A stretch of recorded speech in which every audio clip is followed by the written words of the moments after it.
Hey guys, आज मैं explain करने वाला हूँ Pandora beneath the paradise season 1 के एपिसोड नंबर 3 को। अगर आपने अभी तक पिछले एपिसोड नहीं देखे हैं तो प्लेलिस्ट का लिंक आपको डिस्क्रिप्शन में मिल जाएगा। एपिसोड की शुरुआत में 50 नंबर और उसकी बाइक को दिखाया जाता है जो कि जंगलों में भाग रहे होते हैं क्योंकि कुछ लोग उनका पीछा कर रहे हैं जो कि अपने कुत्तों के साथ होते हैं, और इसलिए यहाँ पर 50 नंबर और उसका भाई भाग रहे थे। लेकिन आगे चलकर देखते हैं कि यहाँ पर पट जाते हैं। बाद में कुत्ता 50 नंबर के पास आता है और उसके कान को काट लेता है। 50 नंबर यहाँ पर चिल्ला रही थी। तभी हम देखते हैं कि इन आदमियों में यहाँ पर ग्यूताई भी होता है। बाद में ग्यूताई इन्हें अपनी जगह पर ले आता है जहाँ पर एक सेल के अंदर 50 नंबर उसके बाइक को रखा गया है। तभी हम देखते हैं कि यहाँ पर ग्यूताई और सैंडीयुक आती है। 50 नंबर यहाँ पर सैंडीयुक से पूछ रही थी कि तुम लोग कौन हो और मैं यहाँ पर क्यों लाए हो। सैंडीयुक कहती है कि क्या तुम मुझे नहीं पहचानती, मैंने ही तुम्हें बचाया है। बाद में यहाँ पर सैंडीयुक ग्यूताई से कहती है कि इसकी बाइक को ले जाओ, लेकिन यहाँ पर 50 नंबर कहती है कि ऐसा मत करो, लेकिन ये नहीं मानते और ग्यूताई यहाँ पर 50 नंबर के बाइक को ले जाता है। यहाँ पर 50 नंबर सैंडीयुक से कहती है कि प्लीज़ मेरी बाइक को छोड़ दो, तुम लोग जो भी कहोगे वो मैं करूंगी। सैंडीयुक भी यहाँ पर कह देती है कि क्या तुम सच में करोगी जो हम कहेंगे। 50 नंबर यहाँ पर हाँ भरती है। बाद में हम देखते हैं कि सैंडीयुक की गर्म चीज से 50 नंबर के शरीर पर लिख देती है कि तुम्हारा नाम आज से 50 नंबर होगा, इसलिए उसके शरीर पर 50 लिख देती है। और बाद में कहती है कि अगर तुम तुम्हारी बाइक को जिंदा देखना चाहती हो तो हम जो कहेंगे वही करो। इसके बाद में दिखाया जाता है कि 50 नंबर को ट्रेनिंग दे रहे हैं और धीरे धीरे करके 50 नंबर परफेक्ट हो जाती है। लेकिन एक टाइम ऐसा आता है कि जब वो अपनी बाई से मिलती है, अपनी बाइक का हालचाल पूछने की बजाय वो उसके शरीर पर देखती है और उसके शरीर पर 105 नंबर लिखा हुआ था। यहाँ पर 50 नंबर समझ जाती है कि उसकी बाइक के साथ भी यहाँ पर ऐसा ही हो रहा है जो कि मेरे साथ हो रहा है। इसके बाद हम देखते हैं कि तायरा ये सब कुछ अपने फ्लैशबैक में सोच रही थी। तभी अपनी बेटी के पास जाती है जो कि सैंडीयुक के पास खड़ी हुई थी और अपनी बेटी को दूर ले जाती है और कहती है कि तुम इसके पास क्या कर रही हो, तुम्हें अजनबियों के पास नहीं जाना चाहिए। यहाँ पर जीव कहती है कि अजनबी नहीं है, ये मेरे पापा की दोस्त है। इसके बाद तायरा सैंडीयुक के पास आती है और उसे कहती है कि मेरे परिवार से दूर रहो, नहीं तो मैं कसम खाती हूँ मैं तुम्हें मार दूंगी। इस पर सैंडीयुक भी हंसती है। तभी तायरा यहाँ पर देखती है कि उसकी बेटी जीव यहाँ पर नहीं थी। बाद में उसे पता चलता है कि तायरा तो जीव के साथ चली गई है जो कि प्रेस कॉन्फ्रेंस में वहाँ पर है और सभी को बता रहा है कि ये मेरी बेटी है जिसका नाम जीव है। यहाँ पर मीडिया वाले पूछ रहे थे कि आपकी पत्नी कौन है, हम नहीं जानते, वह कहाँ पर है। जीव कहता है कि इस चीज के लिए मुझे माफ कर देना, लेकिन मेरी पत्नी वहाँ पर है। इसके बाद सभी मीडिया वाले तायरा की फोटो लेने लगते हैं। तायरा ऐसे भाग जाती है। जीव उसके पीछे आता है। जीव उससे कहता है कि क्या हुआ। साथ में यहाँ पर तायरा गर्दन पर चोट भी लगी हुई थी। जेयून कहता है कि तुम्हारी गर्दन पर चोट कैसे लगी। तायरा कहती है कि कुछ भी नहीं है, यह छोटी सी चोट है। तायरा कहती है कि तुमने मुझे बताया क्यों नहीं कि तुम राष्ट्रपति के लिए चुनाव लड़ने वाले हो। जेयून कहता है कि मुझे माफ कर देना, लेकिन मुझे लगा कि तुम मेरे हर फैसले को सपोर्ट करती हो इसलिए इसको भी सपोर्ट करोगी। तायरा कहती है कि मैं जा रही हूँ, हम घर पर बात करेंगे। इसके बाद तायरा को देखते हैं जो घर पर आ जाती है। अब हम शाम को देखते हैं जहाँ पर जेयून भी आ जाता है। अब वो तायरा से बात कर रहा था और कहता है कि मुझे माफ़ कर देना, मुझे तुम्हें बताना चाहिए था कि मैं राष्ट्रपति पद के लिए चुनाव लड़ने वाला हूँ। तायरा कहती है कि तुम्हें ऐसा नहीं करना चाहिए था, मेरा अतीत तुम्हारी कमजोरी बन सकता है इसलिए इसे रोकना होगा। जेयून कहता है कि तुम्हारा अतीत मतलब मैं समझा नहीं। तायरा यहाँ पर कहती है कि मेरे अतीत के कारण तुम्हें और जीव को चोट लग सकती है और यह सब कुछ बर्बाद हो सकता है। जेयून कहता है कि मैं तुम्हारी और जीव की रक्षा करूंगा, तुम ये सब मुझ पर छोड़ दो। बाद में यहाँ पर जीव भी आती है जो कि अपने डैड को बुला रही थी। बाद में जेयून जाने लगता है। पीछे से तायरा कहती है कि तुम सैंडीयुक को कैसे जानते हो। जेयून यहाँ पर कहता है कि वह काम के सिलसिले में मेरे पास आई थी, तुम उसे कैसे जानती हो। तायरा कहती है कि जीव उसके साथ खड़ी थी इसलिए मैं तुमसे पूछ रही हूँ। इसके बाद तायरा उस घटना के बारे में सोचती है कि उसने ग्यूताई के साथ क्या किया था। बाद में हम हेसु को देखते हैं जो कि अपने घर पर होती है और पार्क जुनो से बात कर रही थी, जहाँ पार्क जुनो बता रहा था कि उस नर्स का अपहरण कर लिया गया था, लेकिन पुलिस के पास अभी तक कोई भी रिपोर्ट नहीं आई है।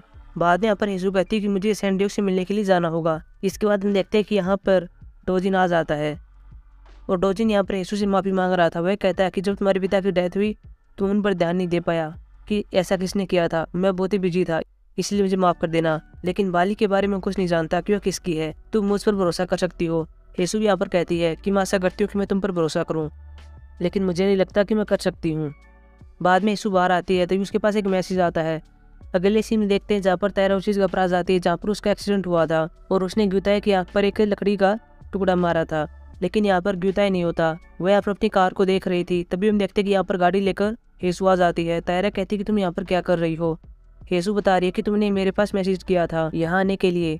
तायरा कहती है कि मैंने कोई भी मैसेज नहीं किया। यहाँ पर हेसु कहती है कि क्या तुम्हारा एक्सीडेंट हुआ था, लेकिन तुमने रिपोर्ट क्यों नहीं की। इसके बाद हेसु गाड़ी के पास जाने लगती है, लेकिन तायरा उसे रोक लेती है। तायरा कहती है कि यह कुछ भी नहीं है, मैं इससे निपट लूंगी, चलो घर पर चलते हैं। लेकिन हेसु उसकी बात नहीं मानती। जब ये दोनों यहाँ पर बात कर रहे थे तभी हम देखते हैं कि तायरा यहाँ पर एक आदमी को देख लेती है जिसने हेलमेट लगा हुआ है और ये आदमी वही होता है जिसने हेसू को लेटर दिया था कि इस 50 नंबर ने तुम्हारे फादर को मारा है। हेसू गाड़ी के पास आने लगती है लेकिन तभी तायरा उसे खींच लेती है। तायरा को पता चल जाता है कि कुछ गलत होने वाला है, तभी इस गाड़ी के अंदर एक विस्फोट होता है। बाद में देखते हैं कि हेसू तायरा को घर पर ले आती है। अब वो उसे घर पर छोड़ रही थी और कहती है कि मैं तुमसे अब भी प्यार करती हूँ, इसलिए तुम्हारे साथ जो कुछ भी चल रहा है तुम मुझे बता दो। तायरा यहाँ पर हेसू से कुछ नहीं बोलती, उसे बाय कहती है और अपने घर के अंदर चली जाती है। अगले सीन में देखते हैं जहाँ पर तायरा अब सैंड्यूक के पास आ जाती है। यहाँ पर इस कमरे के अंदर चारों और आदमी थे। सैंड्यूक यहाँ पर सुई से कहती है कि हम दोनों को अकेले में बात करनी है, तुम बाहर चले जाओ। बाद में यहाँ पर तायरा और सैंड्यूक यहाँ पर बातें कर रहे हैं, जहाँ पर तायरा सैंड्यूक से कहती है कि तूने मेरी गाड़ी के अंदर बॉम्ब लगा दिया और तू वहाँ पर हेसू को भी ले आई, क्या तुम उसे मारना चाहती थी? तुम्हारी ऐसा करने की हिम्मत कैसे हुई? सैंड्यूक कहती है कि तुम यहाँ पर हेसू के साथ करने के लिए आई क्या थी? हमें पता है तुम यहाँ पर क्या पता लगाने के लिए आई थी। यहाँ पर तायरा कहती है कि मैं 15 सालों से अपनी यादें खो चुकी थी और किसी ने मुझे दूसरी पहचान दी थी और मुझे नहीं पता यह काम किसने दिया था, इसलिए तुम पता लगाओ कि ये काम किसने किया है। और साथ में कहती है कि ये भी पता लगाओ कि किसने मुझे हेसू के पिता को मारने के लिए ऑर्डर दिया था। सैंड्यूक कहती है कि मैं तुम्हारे साथ समझौता कैसे कर सकती हूँ, तुम देशद्रोही हो। सैंड्यूक यहाँ पर अपनी एक तलवार को भी निकालती है लेकिन तायरा इस तलवार को छीन लेती है और वह सैंड्यूक पर लगा लेती है और कहती है कि धोखा तुमने मुझे दिया है, तुमने मेरे छोटे भाई को भी मार दिया। अब हमें यहाँ पर फ्लैशबैक सीन को दिखाया जाता है जहाँ तायरा अपने छोटे भाई को हनूल हॉस्पिटल से भगाकर दूर ले जा रहे थे, लेकिन तभी हम देखते हैं कि इनकी बाइक के पीछे युदाई और बाकी सभी लोग अपनी गाड़ी लेकर पड़े हुए थे। और आगे चलकर देखते हैं जहाँ पर ये किसी तरह तायरा की बाइक को नीचे गिर देते हैं और बाद में इसकी छोटे भाई के ऊपर गाड़ी चढ़ा देते हैं और साथ में अपनी गाड़ी से भी 50 नंबर को टक्कर मार देते हैं, जिससे 50 नंबर नीचे चट्टानों में पानी में पड़ जाती है। इसके बाद यहाँ पर तायरा सैंड्यूक को अपने गले का हार भी देती है और कहती है कि ये तुम्हारी एडवांस पेमेंट है और तुम पता लगाओगी कि ये सब किसने किया है। साथ में कहती है कि अगर अगली बार तुमने हेसू और मेरे परिवार को मारने की कोशिश की तो मैं तुम्हें काट दूंगी। ये सब कहकर तायरा वहाँ से चली जाती है। अगले सीन में देखते हैं जहाँ पर जे-ह्यून हेसू से मिल रहा है और उसे कह रहा है कि तायरा को क्या हुआ है, वो अजीब सा बिहेवियर कर रही है, साथ में वो है मेरे राष्ट्रपति के चुनाव में आने से भी सहमत नहीं है, वह इसके खिलाफ है। क्या तुम्हें पता है क्या हुआ है? क्योंकि वह तुम्हें हर बात बताती है। हेसू कहती है कि उसने इसके बारे में मुझे कुछ भी नहीं बताया है।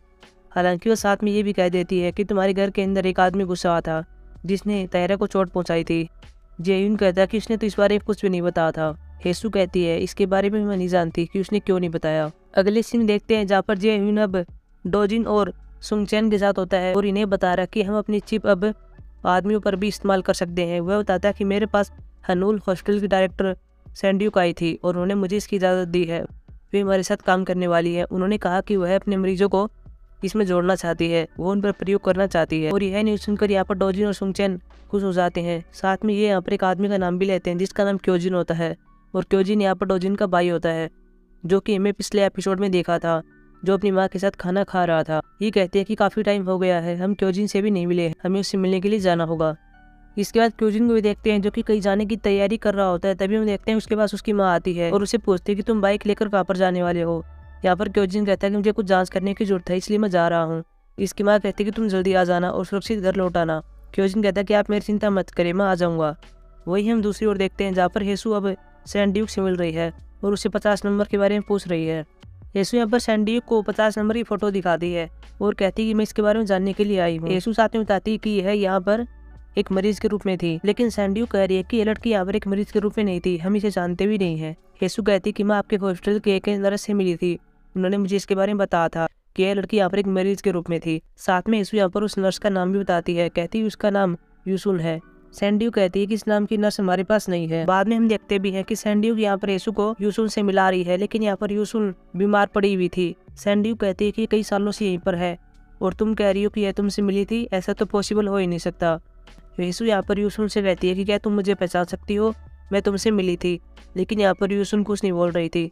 हेसू को विश्वास नहीं हो रहा था कि ये सब कैसे हो गया, मैं कल इससे मिली थी। अगले सीन में देखते हैं जहाँ पर अब सैंड्यूक यूसुल को अपने कमरे के अंदर बुला लेती है और वह यूसुल से पूछ रही थी कि तुमने ये सब क्यों किया, तुमने उसे 50 नंबर के बारे में जानकारी क्यों दी। सैंड्यूक यहाँ पर यूसुल को एक थप्पड़ मारती है और कहती है कि ये सब करने के लिए तुम्हें किसने कहा था।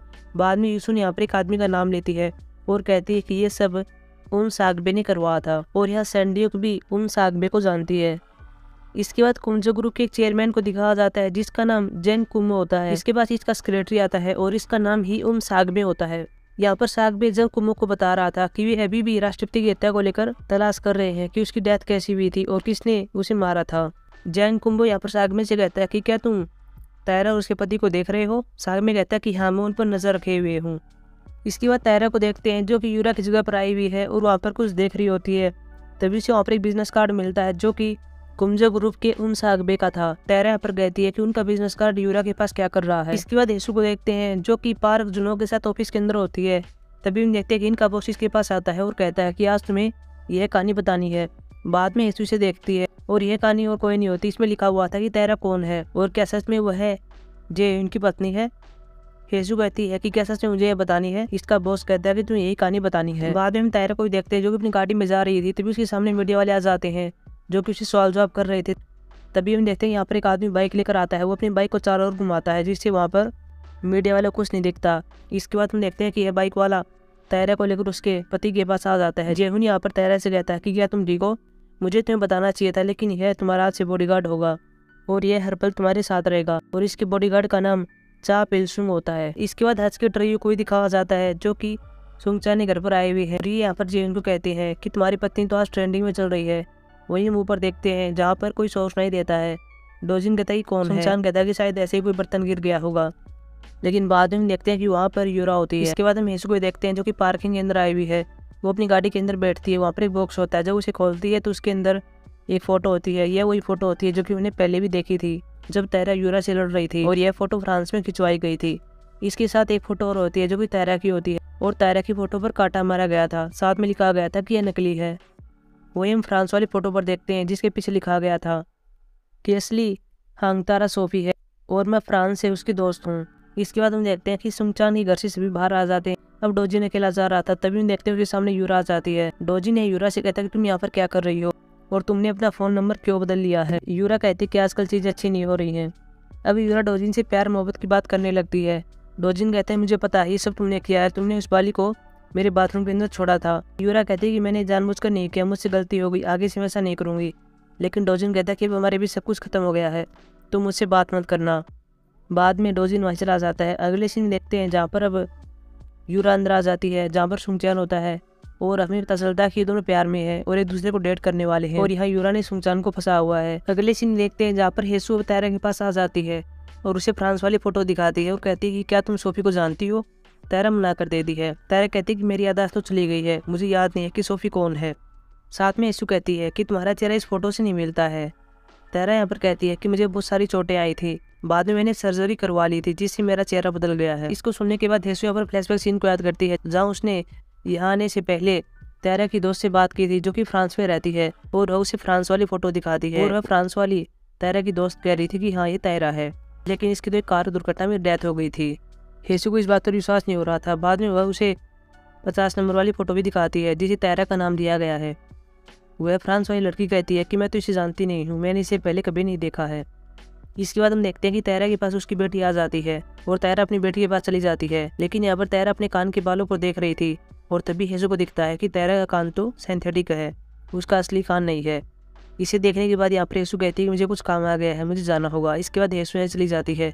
इसके बाद में फ्लैशबैक सीन को दिखाया जाता है जहाँ पर हज के लैब में एक नर्स होती है जो कि रेड के साथ होती है। लेकिन यहाँ पर रेड अपना आपा खो चुका था। वह यहाँ पर जोर जोर से चिल्ला रहा था। तभी ये नर्स जे उनके पास कॉल करती है और कहती है कि रेड वाला प्रयोग तो हमारा विफल हो गया है, यहाँ पर पता नहीं रेड को क्या हो गया है। जेहुन अपने फोन में चिल्ला रहा था और कहता कि ऐसा कभी नहीं हो सकता। इसी फ्लैशबैक में दिखाया जाता है जहाँ पर जेहुन उसी कर्मचारी से मिल रहा है जिसको लोग कह रहे थे कि इसने रेड को मारा था। वह यहाँ पर इस कर्मचारी से कह रहा है कि तुम्हें एक काम करना है और तुम्हें रेड को मारना होगा और बाद में एक कर्मचारी रेड को मार देता है। साथ में यहाँ पर जेहुन एक डिश को भी जला रहा था। इस डिश को देखने से पता चल जाएगा इनका प्रयोग विफल हो गया है क्योंकि इस डिश के अंदर वही वीडियो होती हैं जिनमें रेड अपना आपा खो चुका है। डिश को आग में फेंक देता है। लेकिन तभी हम देखते हैं कि कुछ देर के बाद यहाँ पर उस डिश को कोई उठा ले जाता है। अगले सीन देखते हैं जहाँ पर इस डिश को जैंग कुंबो डोजिन को दिखा रहा था और कहता है कि यह तुम्हारे जे उनका सच है, उसने रेड के साथ क्या किया है, उसने ही राष्ट्रपति में चुनाव लड़ने के लिए ये सब किया है, उसने रेड को मार दिया है। डोजिन भी ये सब देखकर हैरान है कि जे उन ऐसा कैसे कर सकता है। एपिसोड के लास्ट में देखते हैं जहाँ पर तायरा एक हॉस्पिटल के अंदर आ जाती है जहाँ वो अपने सिंथेटिक ईयर को लेने के लिए आई है। जब वो यहाँ पर अपने ईयर को लगा रही थी तभी हम देखते हैं कि उसे यहाँ पर तेसु देख रही थी। बाद में येसु अपने आप से कह रही थी कि क्या तायरा ही 50 नंबर है। और इसके बाद एपिसोड समाप्त हो जाता है। सो गाइस ये था हमारा एपिसोड नंबर 3। अब हम मिलेंगे एपिसोड नंबर 4 के एक्सप्लेनेशन में। तब तक के लिए बाय।